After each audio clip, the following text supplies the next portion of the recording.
Proverbs 13:12. Hope deferred maketh the heart sick, but when the desire cometh, it is a tree of life.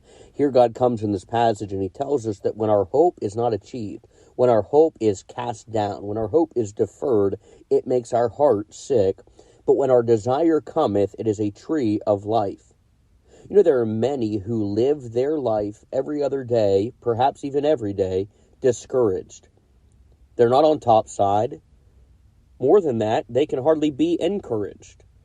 And it is not because of other people so much as the fact that they have misplaced their hope. You see, hope is a desire with the expectation of receiving the desire. Oh, there are many things that you and I may desire in our life, but we don't really expect for those desires to come to fruition. But hope is placing a desire in something with the expectation that you will receive that desire. Let me say this today. When you place hope in man, the end result will almost always be discouragement. When you place hope in yourself, the end result will almost certainly be discouragement. Oh my, how often in a week's time I'll hear somebody casually say, well, I sure hope he does this. I sure hope she thinks about this. I sure hope they come through for me. What have we done? We've misplaced our hope in man. We've misplaced our hope in something that is going to defer. Hey, might I encourage you today that if you place your hope in others, you are setting yourself up for failure. I have a few things I want to say to you today about how to have a healthy hope. Let me say this firstly. Instead of hoping that things go your way, let's hope that God's will be accomplished. Oh, many times in life we have a way that we wish things would go. You know, if instead of hoping that everything would go your way, you would just hope that God's will would be accomplished, whether it's your will or not. If you place your hope in God's will, you see God's will is always accomplished. And the desire will always come. Why? Because God's will is always accomplished. Hey, how about this? Instead of hoping for folks to do what you need them to do, hope that God gives you the opportunity to see Him provide.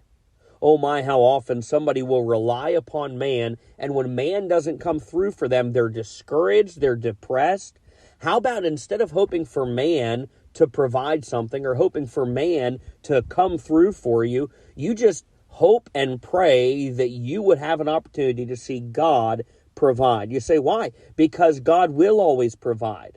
Now, it may not be the way that we want it. It may not be through the people that we want it. But God will always provide. And so if we place our hope in seeing God provide for us today, we will accomplish, we will receive our hope. Hey, how about this? How about instead of hoping for situations to be easy, we hope for God to give you the strength to handle the situation? You say, well, boy, I sure wish that the load was a little lighter. How about we don't pray for lighter loads, we pray for stronger shoulders? God, I sure wish this situation wasn't as difficult as it is, but I'm not going to hope that you're going to make it easier. God, I'm going to hope that you give me the strength to go through it the right way. We should never be looking for a lighter load or for an easier path. We should be praying for God to strengthen us and empower us to handle the hardship and to handle the heavy load so that we can see Him accomplish our hope. If we as Christians, instead of hoping for easier situations, would just hope for God's strength through our situation, we would attain that for which we desire. Let me say this. How about instead of hoping for your health report to be what you desire, pray that God would use each diagnosis to His glory? I could take you through my family time and time and time and time again where what the world would consider a distressing diagnosis was given. Maybe it's cancer. Maybe it's a heart problem. Maybe it's incurable. Maybe it's inoperable. And if we wait and we say, God, please let this be the diagnosis, we're setting ourselves up for discouragement. What if it's God's will that you have a negative diagnosis? What if it's God's will that you have a difficult diagnosis?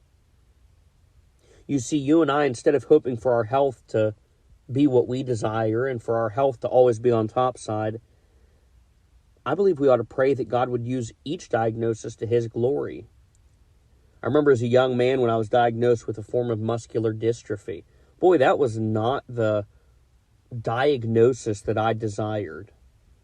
But my prayer since then has been that God would use this diagnosis to help others and to encourage others. And can I say here today, I'm not discouraged about any diagnosis that I've been given.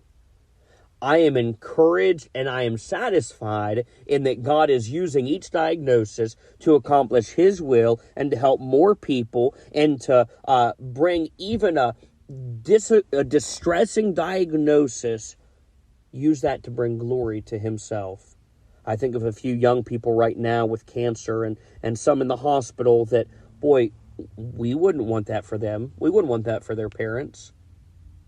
But we're not praying for a positive diagnosis. We're praying for God's glory, for God to be given glory and God's will to be accomplished through the diagnosis. Do you know that's what a healthy hope is? Hebrews 11:1 says, "Now faith is the substance of things hoped for, the evidence of things not seen." It is the substance of things that are hoped for. You say, what is? Our faith. A faith that no matter what happens, a faith that no matter what situation comes our way, God's will is going to be accomplished. And by the way, that's the evidence of things not seen.